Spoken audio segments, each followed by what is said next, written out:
દીવથી સમાચાર સામે આવી રહ્યા છે, જેમાં દીવમાં ગ્રામ્ય વિસ્તારમાં અવારનવાર સિંહના ધામા જોવા મળતા હોય છે અને ફરી એકવાર રહેણાંક વિસ્તારોમાં સિંહ આવી ચડ્યા છે। ડાંગરવાડી વિસ્તારમાં સિંહોના ધામા જોવા મળ્યા છે। સિંહના ટોળાના આટાફેરાનો વિડીયો વાયરલ થયો છે। તો એક સાથે 8 સિંહો દીવના ડાંગરવાડી ખાતે નજરે પડ્યા છે, જેના સીધા દ્રશ્યો સામે આવ્યા છે। ગઈકાલે પણ આ જ વિસ્તારમાં એક પશુનું મારણ કર્યું હતું, જેમાં અવારનવાર સિંહની લટાર જોવા મળી છે। સિંહના ટોળાના આટાફેરાનો વિડીયો વાયરલ થયો છે અને જેને લઈને સ્થાનિક લોકોમાં પણ એક ભયનો માહોલ જોવા મળ્યો। દીવના ડાંગરવાડી વિસ્તારમાં સિંહોના ધામા જોવા મળ્યા। તો સિંહના ટોળાના આટાફેરાનો વિડીયો વાયરલ થયો છે, જેના સીધા દ્રશ્યો અમે આપને બતાવી રહ્યા છીએ। સિંહના આટાફેરાથી સ્થાનિક લોકોમાં પણ એક ભયનો માહોલ જોવા મળ્યો છે।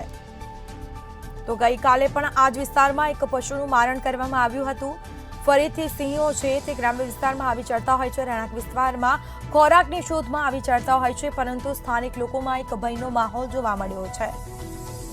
તો દીવના ડાંગરવાડી વિસ્તારમાં સિંહોના ધામા જોવા મળ્યા। એક સાથે 8 સિંહ લટાર મારતા જોવા મળ્યા। સિંહના ટોળાના આટાફેરાનો વિડીયો વાયરલ થયો। એક સાથે 8 સિંહ દીવના ડાંગરવાડી ખાતે નજરે પડ્યા છે, જેના સીધા દ્રશ્યો જોવા મળ્યા છે। તો સિંહના ટોળાના આટાફેરાનો વિડીયો વાયરલ થયો। તો દીવના ડાંગરવાડી વિસ્તારમાં સિંહના ધામા જોવા મળ્યા।